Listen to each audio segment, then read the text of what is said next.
बात म्यांमार की कर लेते हैं। में भूकंप आया, भूकंप के बाद कई आफ्टर शॉक भी आए और उसकी वजह से म्यांमार में हर तरफ तबाही ही तबाही देखने को मिल रही है। और इसी बीच जो आंकड़े सामने आए हैं मृतकों को लेकर, सरकारी आंकड़ों की बात करें तो 1644 लोगों की अभी तक मौत हुई है, 3400 लोग जख्मी हैं, हजारों लोग लापता हैं। इन सब के बीच जो सबसे ज्यादा चिंता वाली बात है कि यूएस जियोलॉजिकल सर्विस की रिपोर्ट के मुताबिक उनका जो रिसर्च कह रहा है कि म्यांमार में 10,000 से ज्यादा लोगों की मौत हुई है। जब आंकड़े पूरी तरह से साफ होंगे तो मौतों का आंकड़ा है वो हर तरफ मातम फैला देने वाला होगा।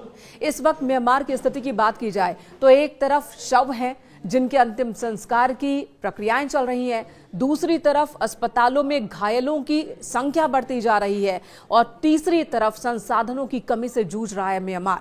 और इतनी ज्यादा कमी है, इतनी ज्यादा परेशानी है कि मलबे के अंदर लोग दबे हैं, उन्हें निकाला नहीं जा पा रहा है। और जैसे जैसे वक्त बीत रहा है, जो लोग मलबे में दबे हैं उनके बचे रहने की संभावनाएं कम हो रही हैं। और जाहिर सी बात है ये बहुत ही भयावह स्थिति है। भूविज्ञान से जुड़ी घटनाओं का पूर्वानुमान करने वाली अमेरिकी सेवा के मुताबिक म्यांमार में इस भूकंप में मारे गए लोगों की संख्या 10,000 तक पहुंच सकती है। एजेंसी ये भी कह रही है कि म्यांमार को अपनी जीडीपी से भी ज्यादा नुकसान इस वक्त झेलना पड़ सकता है। यानी कि म्यांमार में जितनी जीडीपी बीते वर्ष म्यांमार सरकार ने रखी थी, जो आंकड़ा था, उससे ज्यादा का नुकसान सिर्फ एक भूकंप की वजह से म्यांमार को हो रहा है।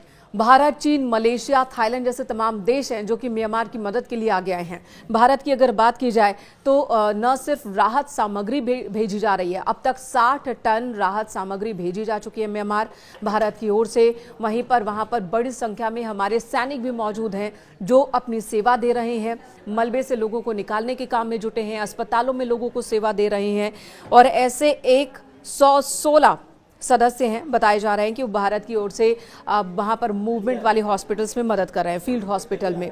वहीं प्रधानमंत्री नरेंद्र मोदी ने सैन्य प्रमुख से बात की, हर संभव मदद का भरोसा दिया। विदेश मंत्री एस जयशंकर लगातार म्यांमार के संपर्क में हैं, उन्हें जो भी जरूरत लग रही है, जो मदद भारत पहुंचा सकता है वो मदद पहुंचा रहा है। चीन की ओर से भी $13 बिलियन से ज्यादा की मदद की गई है। शुक्रवार को भूकंप के झटके महसूस किए जाने से पहले म्यांमार में जो माहौल था वो बिल्कुल अब विपरीत है। हालांकि इससे पहले म्यांमार में एक और टेंशन थी।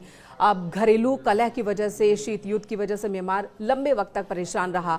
और अब जब स्थिति वहां राजनीतिक तौर पे थोड़ी थोड़ी स्थिर होने लगी थी तो भूकंप ने शताब्दी पीछे ढकेल दिया विकास के मामले में म्यांमार को, और उससे उबरने में सालों लग जाएंगे म्यांमार को। और इसी बीच वैज्ञानिकों ने जो और डराने वाली बात कही है कि 7.7 की तीव्रता से शुक्रवार को जो भूकंप आया उसके बाद आफ्टर शॉक्स आते रहेंगे, क्योंकि इस वक्त जमीन के नीचे बहुत उथल पुथल चल रही है। तो म्यांमार के नीचे और भारत के नीचे जो प्लेट्स हैं वो बार बार टकरा रहे हैं, जिसकी वजह से भूकंप के झटके महसूस किए जा रहे हैं म्यांमार, थाईलैंड, चीन और भारत, इस पूरे एरिया में, जिसका असर आने वाले दिनों में भी देखने को मिलेगा।